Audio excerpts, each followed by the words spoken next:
কি খবর পূর্ব পাকিস্তানের সকল শ্রেণী পেশার মানুষ, আপনারা কেমন আছেন? আপনাদের নতুন প্রধানমন্ত্রী তার যে পরিকল্পনা আই হ্যাভ এ প্ল্যান, কত দূর বাস্তবায়ন সম্ভব হয়েছে, আদৌ কতটা বাস্তবায়ন তিনি করতে পেরেছেন, আপনারা কি আমাদেরকে একটু জানাবেন প্লিজ? অনুগ্রহপূর্বক আপনাদের নব্য প্রধানমন্ত্রী, আপনাদের নব্য জাতির পিতা, আপনাদের নব্য রক্ষাকর্তা, তিনি বাংলাদেশ কিভাবে পরিচালনা করছেন আমাদেরকে একটু জানাবেন। অবশ্য আপনারা যদি না জানান তাতেও আমাদের কোনো প্রবলেম নাই, কারণ আমরা জেনে গেছি আই হ্যাভ এ প্ল্যান বলেছিল না, তার সেই কথাটাকে পিনাকির ভাষায় আমার বলতে ইচ্ছে করতেছে, যদিও আমি পিনাকিকে অনুকরণ করছি না। বাংলার Luther king, I have a plan. দেখবেন প্ল্যান, বাংলাদেশকে নিয়ে কি প্ল্যান করেছে আমাদের প্রধানমন্ত্রী, দেখতে চান? আসেন দেখি। অকটেন পেট্রোল নাই। বাংলার লুথার কিং যখন বাংলাদেশের প্রধানমন্ত্রী, তখন বাংলাদেশের পেট্রোল পাম্পগুলাতে মাইকিং করে জানানো হচ্ছে পেট্রোল অকটেন নাই। আরো দেখবেন I have a plan.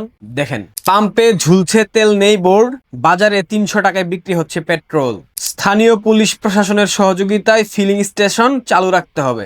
Bank, তেলের ডিপো বন্ধ। ঈদের ছুটিতে দেশ জুড়ে জ্বালানি তেলের তীব্র সংকট। 25 কিলোমিটার ঘুরে মিলল 200 টাকার তেল।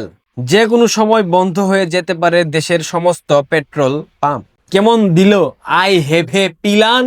আরো আছে, দেশের এই তেলের সংকটকালীন সময়ে মন্ত্রী পরিষদের মন্ত্রীরা কি ধরনের কথা বলতেছে, তারা কি ধরনের পরিকল্পনা করতেছে, সেটাও তো আপনাদের দেখা উচিত।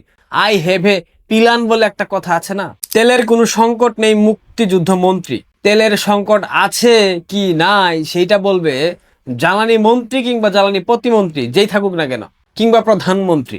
সে হচ্ছে মুক্তিযুদ্ধ মন্ত্রী, তার কাজ মুক্তিযুদ্ধ নিয়ে থাকা। সে বলতেছে জ্বালানি তেলের সংকট নাই, সে কি জানে সেটা? এটা কি সরকারের বক্তব্য? আমরা ভেবে নেব। যদি এটা সরকারের বক্তব্য হয় তবে মির্জা ফখরুল ইসলাম আলমগীর কেন বলতেছে একথা? সামনে তেল সহ জিনিসপত্রের দাম বেড়ে যাবে, এলজিআরডি মন্ত্রী।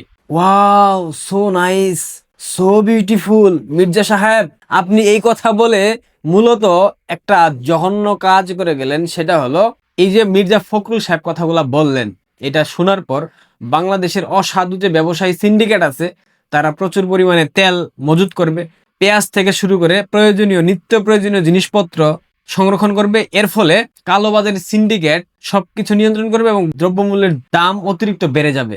এটা বলে ফখরুল সাহেব মূলত বিএনপি পন্থী যতগুলা চাঁদাবাজ ব্যবসায়ী এবং অসাধু সিন্ডিকেট আছে, এদেরকে পেট ফুলিয়ে দেওয়ার একটা বন্দোবস্ত করে দিয়ে গেলেন। এটাই মূলত সবকিছু এখন সিন্ডিকেট কেন্দ্রিক নিয়ন্ত্রণ করা হবে। আপনারা বুঝতে পারছেন আই হ্যাভ এ প্ল্যান এটার মূল কাজ আসলে কি ছিল? শেষ, বাংলাদেশ শেষ।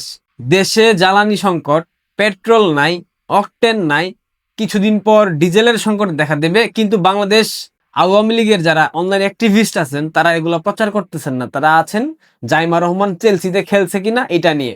আপনারা বুঝেন কোন সময় কোন ইস্যুতে কথা বলা উচিত। দেশের অবস্থা 12টা বেজে গেছে। এর মধ্যেও আমাদের পররাষ্ট্র প্রতিমন্ত্রী সে বলতেছে যুক্তরাষ্ট্রের সাথে চুক্তি বাস্তবায়নে কাজ করবে সরকার। তার মানে তারা যে পশ্চাৎ দেশ বর্গাত দিয়ে ক্ষমতায় বসছে, এই কথার মধ্য দিয়ে আবারও প্রমাণ পেল তারেক রহমান যে তার পশ্চাৎ দেশ বর্গাত দিয়ে ক্ষমতার মসনদে অধিষ্ঠিত হয়েছেন। এটা বোঝার জন্য রকেট সায়েন্টিস্ট হইতে হয় না।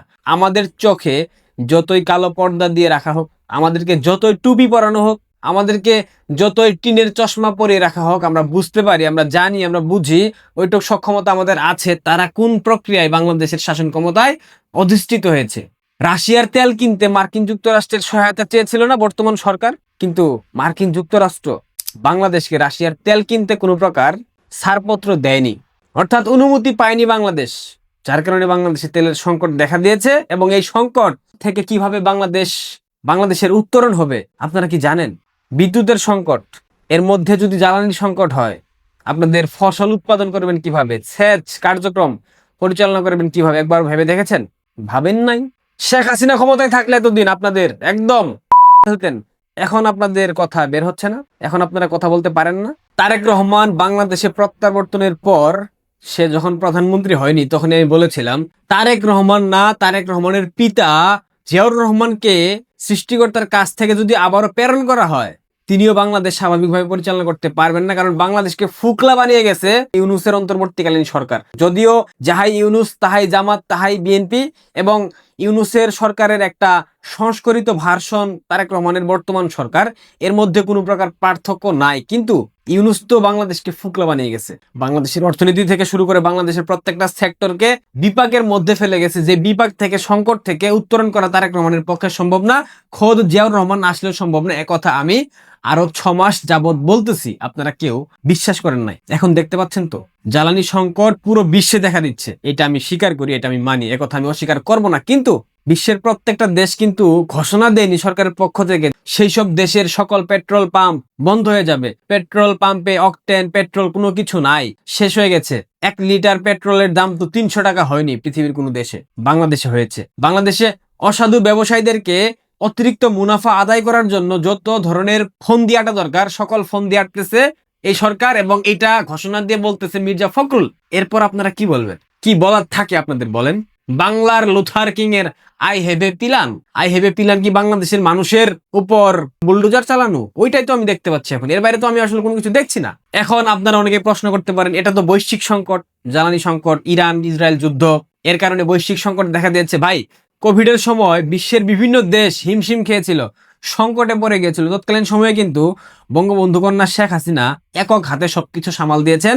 বাংলাদেশ করোনা মোকাবেলায় বিশ্বে অনন্য নজির স্থাপন করেছিল।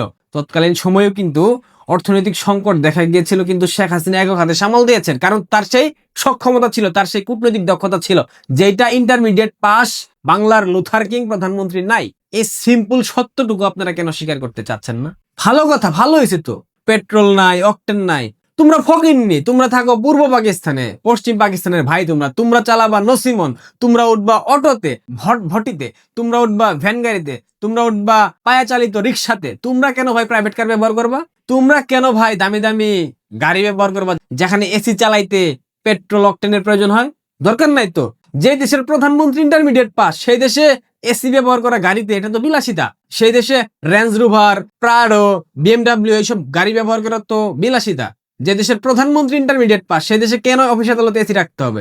দরকার নাই তো। পানি খাও, ফ্রিজ দরকার নাই, প্রয়োজনে কারণ বাজার থেকে ওই যে মাছের বরফ গুলা কিনে নিয়ে যাও, নিয়ে গিয়ে খাও। তোমরা বাঙালি এইটাই ডিজার্ভ করো, দুঃখিত, পূর্ব পাকিস্তানের বাঙালিরা এইটাই ডিজার্ভ করো। ভাই ও বোনেরা, কেমন লাগছে? বাংলার লুথার কিং, বাংলার ইতিহাসের শ্রেষ্ঠ প্রধানমন্ত্রী, পুরুষ প্রধানমন্ত্রী, বাংলার লুথার কিং জনাব তারেক রহমানের নেতৃত্বে বাংলাদেশ এক অবিস্মরণীয় সাফল্যের শিখরে পৌঁছে গেছে। বাংলাদেশে পেট্রোল পাওয়া যাচ্ছে না, বাংলাদেশে অকটেন পাওয়া যাচ্ছে না, বাংলাদেশে সকল পেট্রোল পাম্প বন্ধ হওয়ার উপক্রম হয়েছে। বাংলাদেশে 1 লিটার পেট্রোলের দাম 300 টাকা অতিক্রম করে ফেলেছে, যেটা পশ্চিম পাকিস্তানের সমমান। ভালো লাগতেছে না? আরো হবে সামনে, মাত্র শুরু। আমরা যা যা বলেছি সবকিছু হুবহু ফলবে। বাংলাদেশের মানুষ এটাই প্রত্যাশা করে। আশা করি বুঝতে পেরেছেন। ধন্যবাদ।